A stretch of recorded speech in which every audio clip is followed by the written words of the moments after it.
Kalau berbicara soal dual dynamic driver, di benak kalian mungkin ada Truth Ear Zero atau QKZX HBB Kan. Kali ini ada penantang baru yang mungkin juga akan mengusik benak kalian. Biar gak panjang lebar, bumper dulu.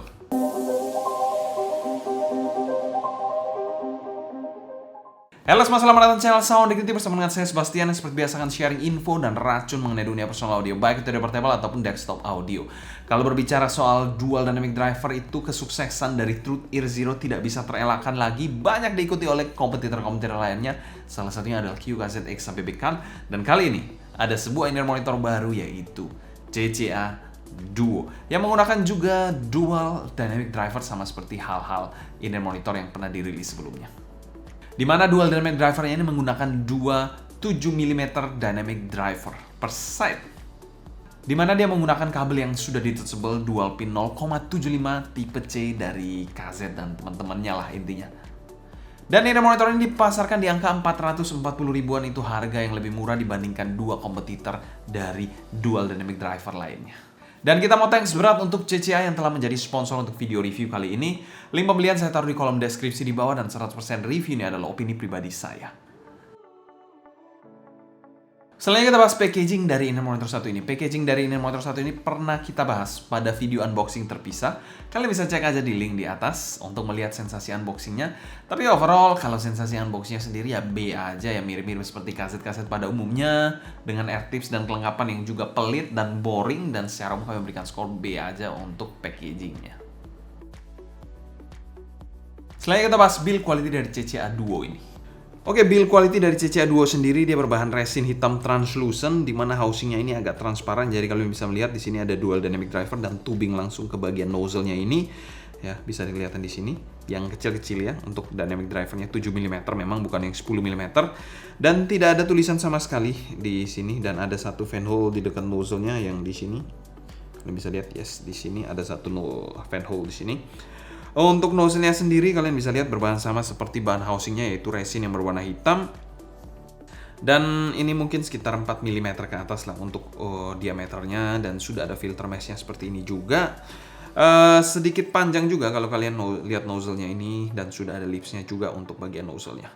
Kalau kita lihat ke bagian faceplate-nya ini berbahan metal, kalian bisa dengar, yes, itu fix metal, dan ada tulisan CCA Duo dan markingnya left dan right di sini. Di sini juga ada lekukan yang berbentuk huruf V yang cukup tegas di sini, membagi sisi atas dan sisi bawah dari faceplate-nya, sorry. Desainnya ini menurut saya sih B aja, dan tapi not bad lah, masih oke lah. Tapi ya simply ya ini cukup elegan karena dia menggunakan bahan metal. Untuk kabelnya sendiri dual pin 0,75 mm tipe C kaset dan antek-anteknya. Untuk kabelnya sendiri sudah ada air hook yang preform seperti ini dan berwarna silver seperti hal-hal kaset pada umumnya. Kaset CCA juga kabelnya sama sih harusnya. Single line masing-masing kiri dan kanan seperti ini. Dan ini tipe yang non mic ya, dan tidak ada chin slider, splitternya pun plastik karet seperti ini ya. Dan bagian bawahnya ini dual line seperti ini, dan kita lihat bagian bawahnya juga mirip-mirip lah, dual line yang digabung sejajar seperti ini dengan jack 3,5 mm triple gold plated L shape seperti ini, dan jacknya berbahan plastik seperti biasa. Build quality dari CCA Duo kami berikan skor B solid. Untuk kabelnya ya kalian sudah bisa tahu dan tebak sama-sama lah. Untuk housingnya sendiri, faceplate metalnya itu memberikan kesan yang kokoh dan cukup keren untuk dilihat. Oke, selanjutnya kita bahas fitting dari CCA Duo ini. Untuk housing dari CCA Duo ini, housing yang menurut saya sedang aja, nggak terlalu besar atau terlalu kecil ya. Dual dynamic drivernya juga kecil-kecil, 7 mm, jadi ya masih mengakomodir housing yang sedang aja. Dan housingnya ini cukup ergonomis, tidak ada fin yang aneh-aneh, tidak ada sudut-sudut tajam juga di housing in-ear monitor satu ini. Dan kabel dan in-ear monitornya juga tidak tergolong berat sama sekali, ataupun yang mengganggu sampai yang tidak enak pada saat dipakai gitu, enggak. Dengan tipe pemakaian over ear seperti ini, regular fit. Dan disclaimer, di sini kita juga menggunakan air tips bawaan dengan size M dari CCA Duo ini. Kekedapan dan gripnya cukup oke di telinga saya, digoyang-goyang gini juga tidak terkesan loose sama sekali ataupun mau lepas ataupun longgar, no. So far sih nyaman-nyaman aja untuk pemakaiannya, dan tidak terkesan terlalu panas juga untuk pemakaian dalam jangka waktu yang panjang. Karena memang bukan tipe pemakaian yang super senak banget layaknya custom in-ear monitor. Dan secara fitting kami berikan skor A solid untuk in-ear monitor satu ini. Ini fitting yang saya suka sih dari Chi-Fi. Bahkan ini lebih kecil housingnya jika dibandingkan dengan kaset pada umumnya menggunakan satu BA 1DD, biasa 1DD 10 mm, housingnya lebih besar dari ini sih. Dan ini somehow lebih ergonomis menurut saya.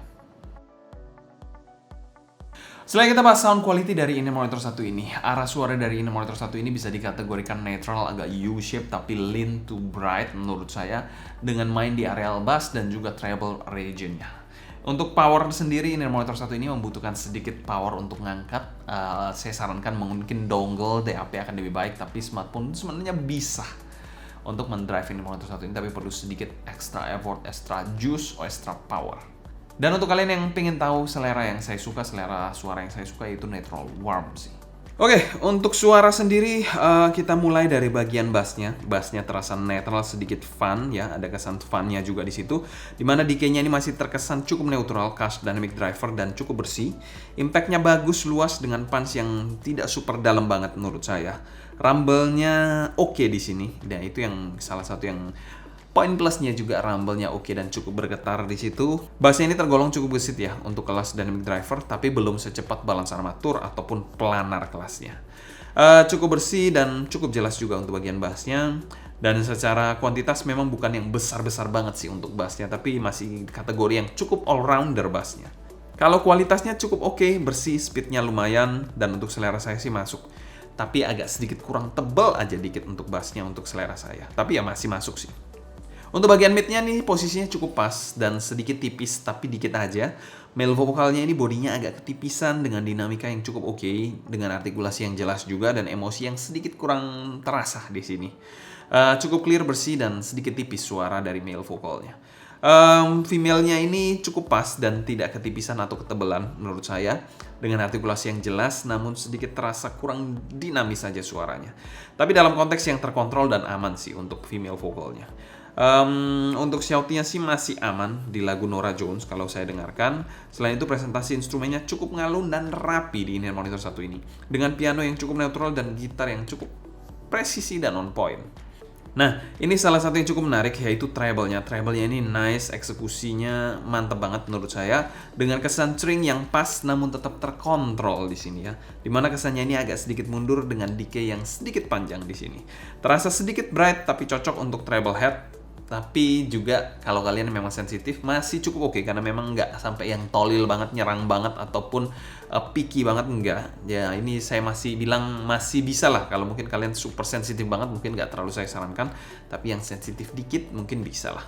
Selain itu untuk sibilannya masih tergolong juga cukup aman di in-ear monitor satu ini. Dan secara keseluruhan tonalitas dari CCA Duo ini kami berikan skor A-. Menurut saya ini adalah salah satu alternatif yang bisa kalian consider lah kalau kalian mencari suatu suasana yang berbeda. Mungkin dulunya kalian bass head, sekarang mau jadi treble head, bisa coba dari in-ear monitor satu ini. Selanjutnya kita bahas teknikalitas dari in-ear monitor satu ini. Presentasi dari in-ear monitor satu ini adalah in-ear monitor yang all-rounder dan analytical. Jadi dia mengisi gap ya, mengisi gap dari Truth Ear Zero dan QGZ X HBB Can itu suaranya CCA Duo ini mengisi gap yang belum dipunyai oleh kedua in-ear monitor itu, terutama di sisi yang lebih analitik. Untuk timbernya di sini menurut saya cukup oke, tidak ada masalah yang aneh-aneh.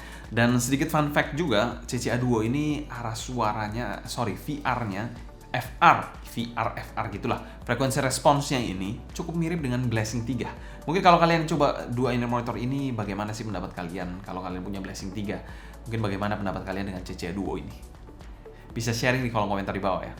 Untuk soundstage-nya sendiri, white-nya ini cukupan lah. Nah, masih kategori yang biasa, cukupan lah untuk kelas harganya oke lah. Dengan depth yang ada kesan depth-nya, pretty nice di sini dengan tinggi yang cukupan juga. Jadi simply 3D yang oke untuk kelas harganya acceptable, bola tapi bukan yang besar banget gitu, nggak cukup lah. Cukup oke menurut saya. Untuk detailnya, in-ear monitor satu ini menyajikan detail yang cukup baik. Mikro detailnya dapat dihasilkan dan dipaparkan dengan cukup vivid, cukup jelas juga. Untuk clarity-nya ini termasuk kategori yang jelas dan tegas clarity-nya.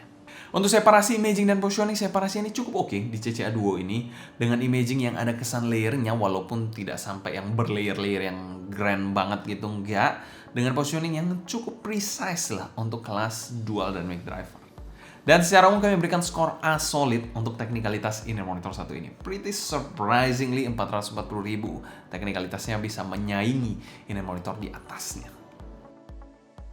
Selanjutnya kita bahas pro dan cons dari inner monitor satu ini. Cons-nya dari inner monitor satu ini yaitu packagingnya. Packagingnya still the same and ya boring. Untuk pro-nya sendiri, fittingnya ini nice banget. Ini berbeda dengan inner monitor KZCCA yang pada umumnya ya. Ini fittingnya sedikit berbeda dan menurut saya sangat-sangat oke banget. Dia biasanya kalau yang inner monitor KZCCA sedikit lebih tebal daripada inner monitor CCA Duo ini. Di sini sedikit lebih ramping dan lebih ergonomis aja saat dipakai, lebih enak gitu. Pro yang kedua yaitu sound quality-nya ini, fondasinya ini kuat banget menurut saya. Tonal dan teknikalitasnya surprisingly very good dan luar biasa untuk kelas harganya. Untuk value for money dari inner monitor satu ini kami masukkan pada kategori good value dan kami berikan skor A solid. Ini cocok untuk kalian kalau mencari segmentasi dari Truth Ear Zero atau QKZX BBCAN yang lebih bright. Inner monitor ini kalian patut consider sih. Oke, selanjutnya kita bandingkan secara langsung dengan QKZX BBCAN dan juga Truth Ear Zero. Bagaimana sih perbandingan ketiga inner monitor yang menggunakan dual dynamic driver ini? Di sini kita akan bandingkan tiga inner monitor. Di sini ada Duo, lalu Zero dan juga CAN. Sama-sama dual dynamic driver semuanya. Eksekusi bassnya masing-masing juga cukup unik. Kalau kita bilang bass CAN ya, bass di sini paling dark, tebal dan nampol. Di Zero ini nampol, fun, namun tidak sampai yang dark banget suaranya. Sedangkan di Duo ini paling clear, tapi less fun dibandingkan dua inner monitor ini untuk bagian bassnya. Untuk mid-nya sendiri paling dry di Duo, tapi paling clear dan juga forward. Paling last dan tebal di CAN, dan Zero ini cukup present dan fun juga untuk vokalnya. Untuk treble-nya sendiri paling cering ada di Duo dan Zero, sedangkan paling tumpul treble-nya ada di CAN ini. Jadi kalau kalian suka yang analitik kalian bisa consider Duo ini. Ini menurut saya yang paling oke. Kalau kalian cari yang super fun tentu saja dan agak dark ya, ini pilihan yang paling tepat. Super sensitif ini yang paling tepat. Dan tengah-tengah antara berdua itu, antara CAN dan juga Duo, kalian bisa pilih yang ini, yaitu Zero. Jadi itu aja perbandingan atau sedikit gambaran mengenai tiga inner monitor dual dynamic driver ini. Bagaimana pendapat kalian? Kalian mungkin suka salah satunya atau sudah mencoba ketiga-tiganya? Bagaimana pendapat kalian? Kalian bisa tulis di kolom komentar juga ya di bawah. Kesimpulan, CCA Duo ini bukan inner monitor dual dynamic driver yang kaleng-kaleng. Itu sudah image yang lama dari CCA dan akhir-akhir ini mereka merilis inner monitor yang pretty good to be considered. Apalagi dia mampu bersaing dengan dual dynamic driver yang sudah ada duluan di jagat persilatan dari inner monitor dual dynamic driver. Dan tentu saja seperti di intro awal, ini tentu saja akan mengisi benak saya untuk memberikan rekomendasi ya pada kalian yang mencari dual dynamic driver dengan suara yang sedikit bright.